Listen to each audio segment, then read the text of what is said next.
like a Hellcat.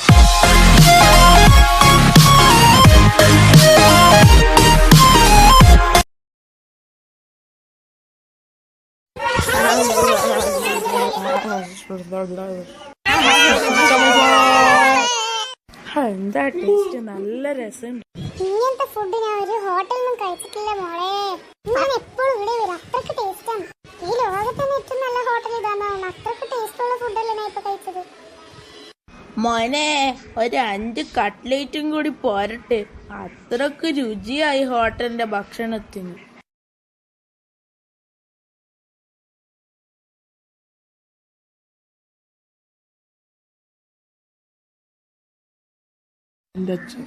നാളെ തന്നെ പോയിട്ട് ഞാൻ ആ ഹോട്ടലിൽ കംപ്ലൈന്റ് ചെയ്യൂ. എന്റെ വയറ് വേദന എടുത്തിട്ട് വയ്യ. എന്ത് ഫുഡായിരുന്നു. നടക്കാൻ പോലും കഴിയുന്നില്ല. ഞാനായിരുന്നു ലോകത്തെ ഏറ്റവും വലിയ ഫുഡ് എന്നെല്ലാം പറഞ്ഞത് വെറുതെ ആയിപ്പോയി. ഇപ്പൊ കണ്ടില്ലേ എന്റെ അവസ്ഥ. വയറുവേനെടുത്ത് ചാകുന്ന പോലുണ്ട്. ഇപ്പിനി സ്കൂൾ ലീവാക്കേണ്ടി വരും. എന്ത് വയറുവേണിയാന്ന്. എങ്ങനെയുണ്ടപ്പൂപ്പ, വയറുവേദന കുറവുണ്ടോ? തീരെ കുറവില്ല ഡോക്ടറെ, തീരെ കുറവില്ല. ആ ഹോട്ടലുകാരൻ ചതിച്ചതാ മക്കളെ. ഞാൻ ഒരു ഗുളിക തരാം, അത് 2 ദിവസം വീതം 3 നേരം കഴിക്കണം. എന്നാ ശരി ഡോക്ടറെ.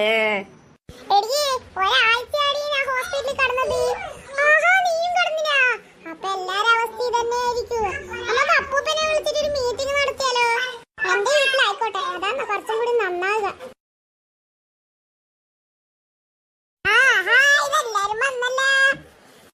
ഒരാഴ്ചയാണ് ഞാൻ ഹോട്ടലിൽ നിന്ന് ഭക്ഷണം കഴിച്ചിട്ട് ഹോസ്പിറ്റലിൽ കിടന്നത്. ആ ഹോട്ടലിൽ നിന്ന് ഭക്ഷണം കഴിച്ചിട്ട് ഹോസ്പിറ്റലിൽ കടന്നിട്ട് ബില്ല് എത്രയാ കണ്ടില്ല. ഞാൻ തല ഇറങ്ങി വീണുപോയി എന്റെ പൊന്നോ. ഗവൺമെന്റ് ഹോസ്പിറ്റലിലാണ് ഞാൻ കടന്നത്, അതുകൊണ്ട് ഈ ബില്ലിന്റെ പ്രശ്നം ഉണ്ടായിട്ടില്ല.